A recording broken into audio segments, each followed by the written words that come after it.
Hinckley scored the 100-lap modified win tonight at Seekonk, and couldn't come at better timing for you. No, it's been good. We've had a good stretch of races here for a little while. Hope to keep it going, finish out the season strong. We're in a pretty good position right now.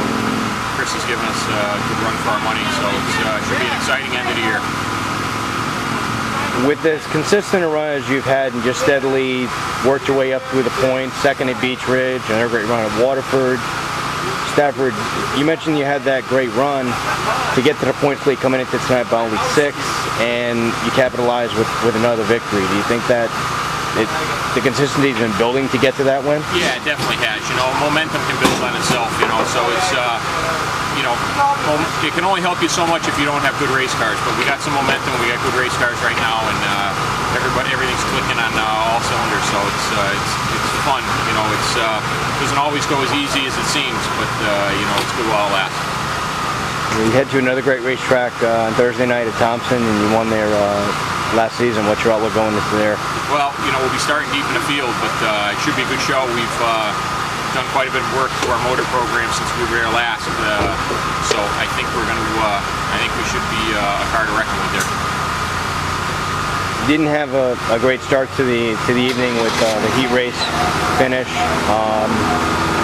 So you had your work cut out for it from the start of the race, but you did a masterful job of negotiating the traffic and a couple close calls with some wrecks, but you were there when it counted in the second half of the race.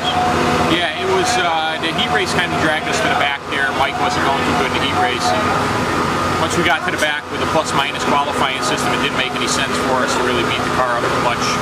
We had nothing to gain, so it kind of put us back in the feature, but sometimes it's sometimes things just work out. It's always fun passing race cars. It's winning is your ultimate goal, but it's extra special when you come from the back and pass everybody to do it. So that was pretty cool. It's some good battles pretty much throughout the entire race among the top 5. Inarumo, Pastriak. That seemed like kind of a pivotal moment when Inarumo and Jarvis got together. They're coming out of 4. What did you see out of that incident? Well, yeah, I mean, it looked like Dwight was clearing them, off the around the outside, and I was just trying to wait to let the two of them shake it out and then go after them. And they just got together a little bit, and then I heard they black flag Todd, which I was kind of surprised about, because there was no caution and nobody spun out. So I don't know if there was stuff that led up to that. I don't know what the whole scenario was, but yeah, it was. You got to expect stuff like that when you're racing for the lead. It gets courtesy. You try to be as courteous as you can and give everybody a lane, but once you're racing for the lead, there's usually not a whole lot more than a lane being given. Nobody's, the give and take kind of goes away, and you just give what you got to give. That's about it. For the most part, good group of guys. Fun racing with Dwight. We've run wheel to wheel for quite some time and haven't had very many problems.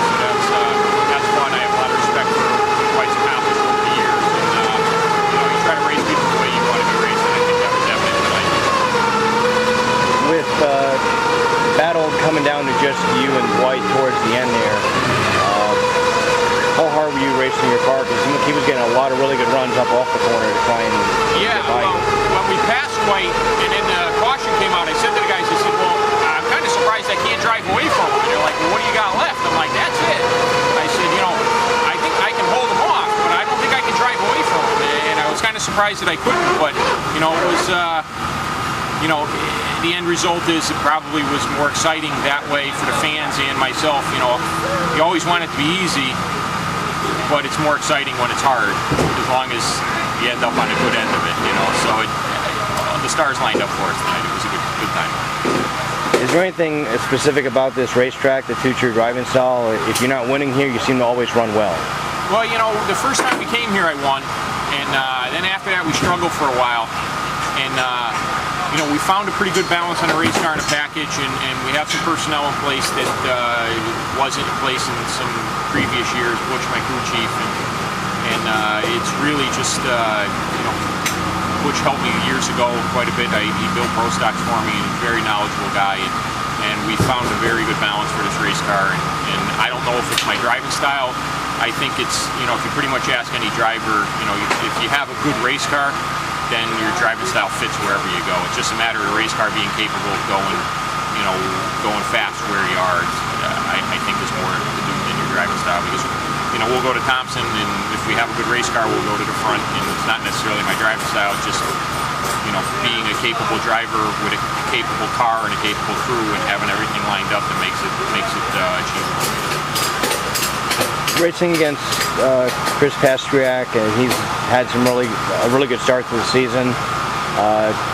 You've caught back up to him now and have taken the points lead. I'm not sure what the points difference is after tonight, but when it's roughly a handful of points, or that close just between two drivers, and it gets down to the end, does that change how you race as far as points, or just trying to get more wins? I mean, I think some guys will tell you it does.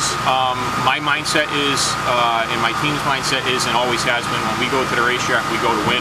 And if we're capable of winning, we're going for that win. If we win every race that we go to, there's no one that can beat us in the points. So we're going to go to each of the next 4 races with the same mindset that we've gone to all the previous ones to win the race. And, we'll be smart about what we do in that process. We try not to make stupid decisions. But, if you start changing your approach now, I think you start to handicap yourself. So we're not going to do that. And, if it shakes out and when the end of the deal is done, we're on top, so be it. If not, we'll be disappointed, but it won't be the end of the day. We know we'll put our best foot forward.